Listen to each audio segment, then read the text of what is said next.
amigos, sejam bem-vindos a mais um encontro para o estudo do livro Mecanismos da Mediunidade, de autoria de André Luiz e psicografado por Chico Xavier. Nós estamos no capítulo 4. Quem não assistiu os vídeos anteriores, nós estamos colocando o link da playlist na descrição desse vídeo aqui, tá bom? Então dá uma conferida lá. E esse capítulo 4 nós vamos dividir em duas partes.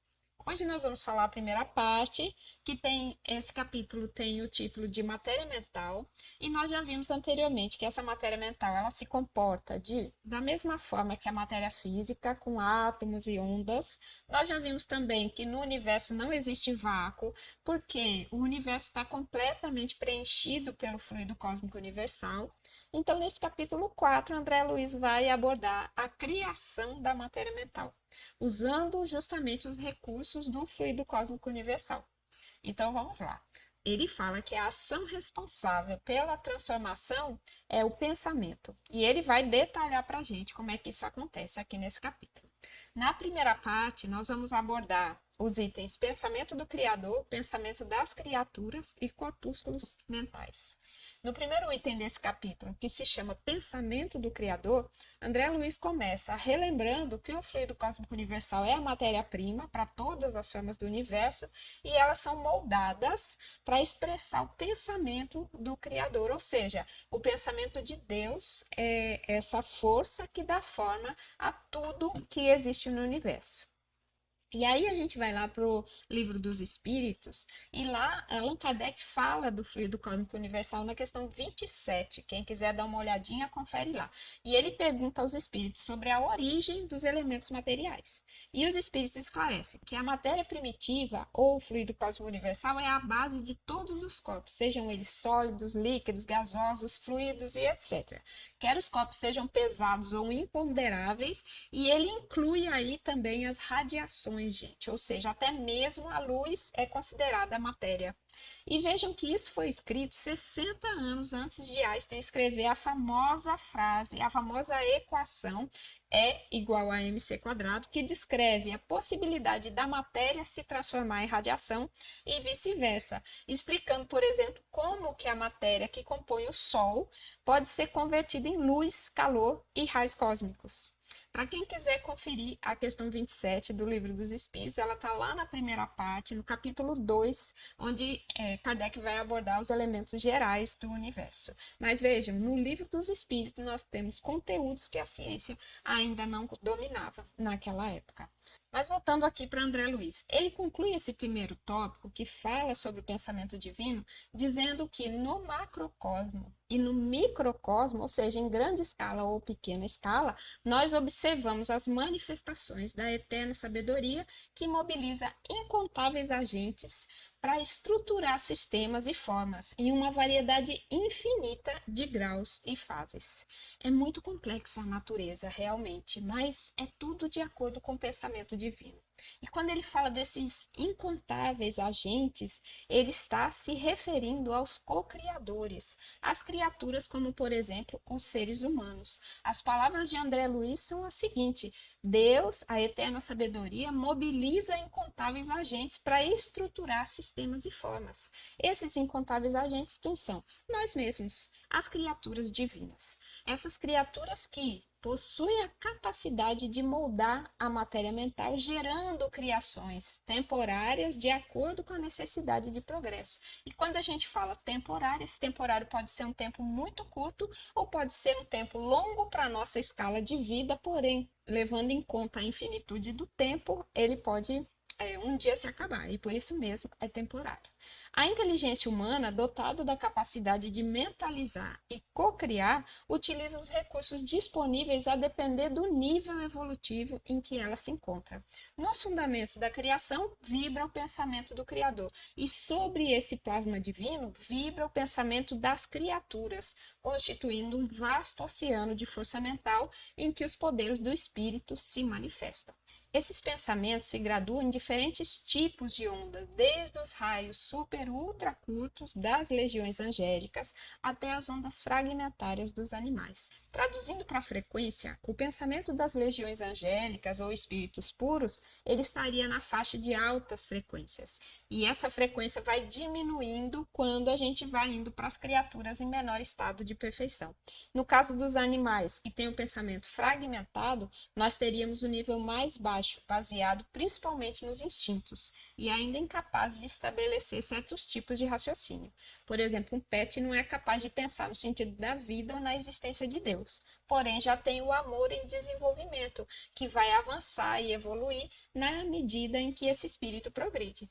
No livro A Caminho da Luz, de autoria de Emmanuel, nós vamos encontrar também essa descrição do homem como co-criador em plano menor. Nesse livro, Emmanuel fala que o homem é chamado a ser co-criador em plano menor na grande obra da criação universal, onde aprenderá a colaborar com a mente divina, construindo e reformando no pequeno mundo da sua existência individual e coletiva. E essa passagem, ela ilustra que a humanidade tem um papel ativo e participativo na evolução e desenvolvimento contínuo do universo, em harmonia com a vontade da mente divina. Já os espíritos puros, eles operam num plano bem mais abrangente, envolvendo o microcosmo e o macrocosmo, onde eles criam condições adequadas para a vida nas variadas esferas da natureza. Por exemplo, a criação do sistema solar foi dirigida por uma equipe de espíritos puros, também chamados de espíritos crísticos, sendo que Jesus é um desses espíritos. Ele é um dos Cristos e ele se encarregou da criação da Terra, passando então a ser o governador do nosso planeta. Já a nossa mente ainda não tem essa capacidade toda, mas nós somos capazes de interferir nos recursos do planeta, aprimorando esses recursos na direção do plano angélico, gente. Nem sempre a gente usa a nossa capacidade para ajudar o planeta a evoluir, mas tanto Emmanuel quanto André Luiz dizem que nós temos sim essa capacidade para isso. O que falta às vezes é vontade e disciplina. E essa ação, ela pode acontecer não somente pelas nossas atitudes, mas também pelos nossos pensamentos. Ou seja, nós podemos planejar e atuar fisicamente para que o planeta evolua. Por exemplo, quando um grupo de voluntários se reúne para retirar o lixo da praia ou para ajudar a manter uma espécie em extinção, tem muitos exemplos de como nós podemos atuar. Quando nós fazemos um trabalho voluntário para melhorar a educação, para diminuir a fome, ou simplesmente quando nós separamos o lixo para reciclagem, nós estamos planejando e agindo para melhorar o planeta. Mas André Luiz vai além e ele diz que nós também podemos contribuir com pensamentos, e é aí que começa a descrever a matéria mental. Ou seja, nossa mente manipula o fluido cósmico universal para criar essa matéria mental, e dessa forma nós também somos co-criadores de Deus. A primeira coisa que o nosso pensamento molda é a nossa própria aura, ou halo vital. A aura de cada criatura é formada por matéria mental. E lembra que nos capítulos anteriores, André Luiz já disse que essa matéria também é formada por átomos, que obedecem às mesmas leis da matéria tangível, inclusive a dualidade onda-partícula. Por isso é que nós podemos dizer que a nossa aura é feita de matéria, mas também podemos dizer que ela é feita de ondas, ela irradia. E essas ondas vão ter uma frequência e uma cor que vai variar de acordo com a qualidade dos nossos pensamentos. Gente, eu vou repetir aqui as palavras de André Luiz e depois explicar o significado só para a gente perceber como a linguagem dele é rebuscada. Ele fala assim, olha: em posição vulgar, acomodados às impressões comuns da criatura humana normal, os átomos mentais inteiros, regularmente excitados na esfera do pensamento, produzirão ondas muito longas ou de simples sustentação da individualidade, correspondendo à manutenção de calor. Traduzindo aqui para nós, o que ele está dizendo? Ele está dizendo que quando nós estamos envolvidos com as coisas corriqueiras do dia a dia, nossas ondas mentais estão na faixa de ondas longas, ou seja, ondas de baixa frequência. E aí, continuando, ele fala assim: em estados menos comuns da mente, como os de atenção ou tensão pacífica, em virtude de reflexão ou oração natural, o campo dos pensamentos exprimir-se-á em ondas de comprimento médio ou de aquisição de experiência por parte da alma, correspondendo à produção de luz interior. significando dizer que quando nós estamos tranquilos, quando nós fazemos a nossa prece diária ou uma meditação, nós estamos na faixa de ondas médias, já estamos gerando luz na nossa aura. No entanto, em situações extraordinárias da mente, quais sejam as emoções profundas, as dores indizíveis ou as súplicas aflitivas, o domínio dos pensamentos emitirá raios muito curtos ou de imenso poder transformador do campo espiritual.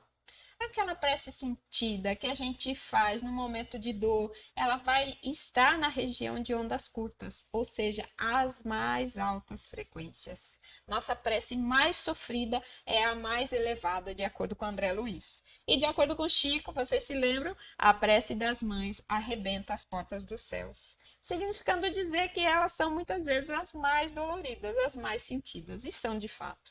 Então, essa frequência mental, esse estado vibratório, ele vai definir a situação da nossa aura. A frequência é a cor das vibrações que nós vamos emitir.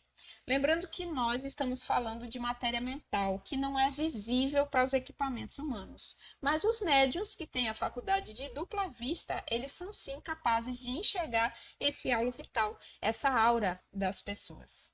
Muitas vezes pensamentos gerados por emoções descontroladas, eles podem manchar nossa aura.